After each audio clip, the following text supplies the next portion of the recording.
Olá pessoal, estamos começando mais um vídeo, aqui é a Jussaber e hoje eu vou tentar responder o que deu errado na linha iPhone 14. Bom, a linha iPhone 15 foi lançada recentemente, na verdade no início de setembro, e a gente viu diversos dispositivos chegando no mercado mobile, e até mesmo a Apple surpreendendo com algumas divisões um pouco mais coerentes em relação à linha iPhone 15 quando a gente compara com a linha iPhone 14. E eu vou responder com base na minha opinião o que deu errado no ano passado e que talvez funcione esse ano. Eu digo talvez porque pode ser que deu tudo errado de novo. Mas, enfim, vamos lá porque são alguns pequenos detalhes que fizeram com que a linha iPhone 14 fosse a mais esquecível, na minha opinião, dos últimos tempos. Quando começaram a vazar as primeiras informações sobre a linha iPhone 14, a primeira coisa que muita gente queria era a mudança do Notch.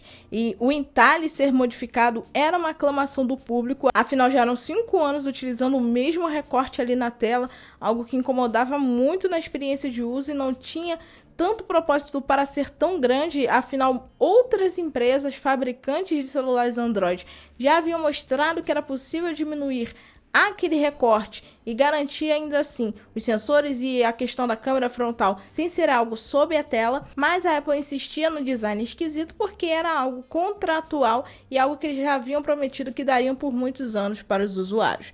E quando a linha iPhone 14 começou a vazar, todo mundo pensou: poxa, legal, agora a gente vai ver o fim do entalhe ou pelo menos a redução dele.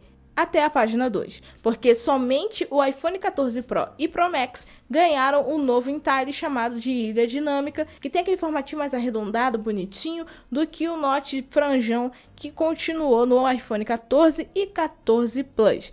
E por falar em iPhone 14 Plus, que delírio coletivo, hein, família? A Apple simplesmente largou a linha mini que foi usada no iPhone 12 e iPhone 13, que era justamente a opção menos comercializada da marca, por ser compacto, por não ter um grande poder de autonomia, e justamente por serem os iPhones menores, eles não traziam nenhum tipo de vantagem. A bateria era menor, a usabilidade era esquisita porque ele era bem limitado em espaço e para quem tem mãos grandes acabava ficando um trocinho que você só passava o dedo e já mexia no iPhone inteiro, então acabava que não fazia sentido. Aí veio o modelo iPhone 14 Plus. Pô, que legal, né? A gente finalmente vai ver um iPhone com mais bateria. O iPhone com a maior bateria da história da Apple, segundo a própria empresa. Mas no final, a bateria ficava bem próxima do iPhone 14 e do 14 Pro e não fazia o menor sentido o 14 Plus existir. Se a Apple tivesse matado qualquer alternativa tentando criar um propósito diferenciado na linha iPhone 14, talvez fosse mais interessante. Porque se só tivesse o iPhone 14, 14 Pro e 14 Pro Max, eu não reclamaria. Mas aí seria algo parecido com o que a Apple fez lá no iPhone 11, que só tinha o 11 normal, o 11 Pro e o 11 Pro Max para você escolher. Então, considerando o sucesso que o iPhone 11 faz até hoje, mesmo que não tenha mais sentido, daria certo, não é mesmo? Só 3 modelos para você optar. Teria ali o custo-benefício, que seria o iPhone 14, teriam os modelos mais premium e tava tudo certo. Só que aí, quando a gente vê as configurações técnicas do iPhone 14 e do 14 Plus, a gente percebe algo familiar. Simplesmente a Apple não mudou o chipset de uma geração para outra, quando a gente considera o conjunto geral. O A15 Bionic foi usado em toda a linha iPhone 13 e voltou para o iPhone 14 e 14 Plus, como um chipset focado em economizar mais bateria e em reduzir o preço do produto. E também ajudava a diferenciar um pouco mais ele da versão Pro. Mas o que eles falavam que era um diferencial era justamente o fato de ter um núcleo a mais focado em performance na sua GPU.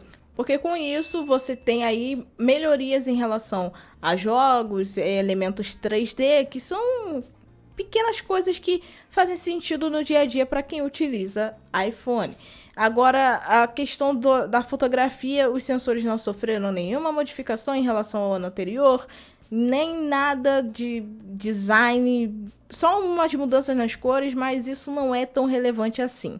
Aí a gente vai para a linha Pro e teve mudanças positivas, como o Dynamic Island, que é, no caso, a ilha dinâmica, que chegou e fez com que você tivesse ali a opção de entalhe bonitinha e tudo mais para você utilizar no dia a dia.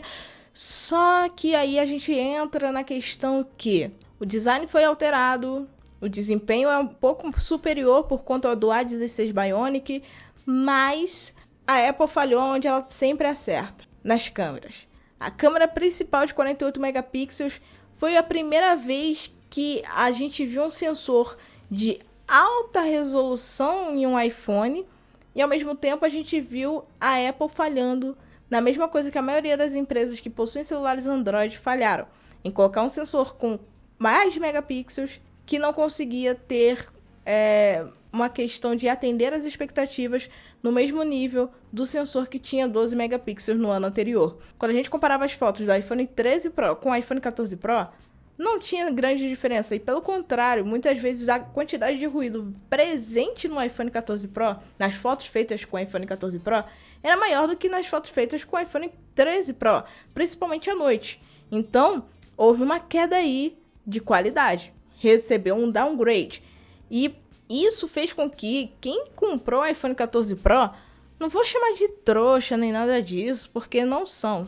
usuários que gostam de celulares avançados e querem ter o melhor que a Apple pode oferecer.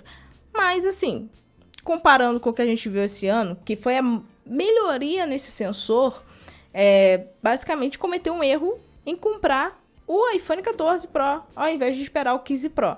E aí a gente entra de novo naquele vídeo que eu já falei aqui no card da teoria empapar do mercado mobile, principalmente comparando Samsung, Apple e Xiaomi, onde suas linhas têm anos bons, anos ruins e vão se alternando assim de maneira bem fluida, onde os anos pares são piores do que os anos ímpares e, dependendo da marca, isso realmente é sentido com maior precisão, e na Apple não foi diferente. A gente sabe que as câmeras da Apple, comparando com qualquer outro celular Android, ainda são mais avançadas, principalmente para quem usa em publicações de redes sociais, mas venhamos e convenhamos, era para ser muito melhor. A Apple precisava evoluir as suas câmeras e não conseguiu do jeito esperado.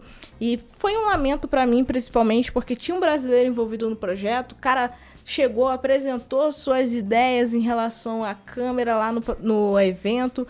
E, pô, cara, que orgulho ver um brasileiro à frente desse tipo de coisa. Mas a gente tem que ser sincero, né? Não foi legal a forma com que o sensor foi implementado na prática. Possivelmente foi um sensor feito às pressas, talvez se tivesse tido um trabalho ali de hardware e até mesmo de software maior, a gente tivesse tido uma experiência mais proveitosa, e possivelmente isso vai ser sentido agora na linha iPhone 15, no modelo 15 Pro e 15 Pro Max, principalmente. Então, acredito que agora sim seja a consolidação dos sensores de 48 megapixels que a gente tanto queria ver na Apple, e possivelmente vai ser o ano em que a Apple vai conseguir entrar nos trilhos de novo e garantir aos usuários aparelhos de alta qualidade, não só em termos de desempenho, mas também em termos de qualidade fotográfica.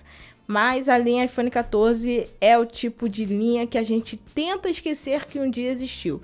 E por mais que seja algo complicado de ser dito, é um fato. Tanto é que se eu quisesse, eu poderia ter comprado um iPhone 14 ou 14 Pro. Aí faria conteúdo aqui no canal, ia ficar tudo legal, tudo bem, mas, poxa, eu sabia que eu não ia estar gastando dinheiro com algo que não ia me agradar 100%. E quando não me agrada 100%, eu nem trago aqui no canal, porque eu não quero ter o estresse de fazer vocês gastarem mais com algo que está entregando a menos. Então, é isso.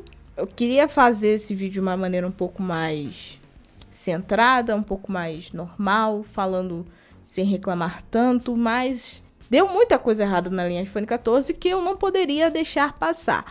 E se você lembra de mais coisas que deram errado na linha iPhone 14 que eu não citei neste vídeo, por favor, diga aí nos comentários. Bom, pessoal, espero que vocês tenham gostado desse vídeo, espero que tenha ajudado vocês a entender que comprar iPhone 14, 14 Plus, 14 Pro, 14 Pro Max talvez não seja a melhor alternativa, porque a linha iPhone 14 deu muito errado, mas deixe seu like, compartilhe com seus amigos.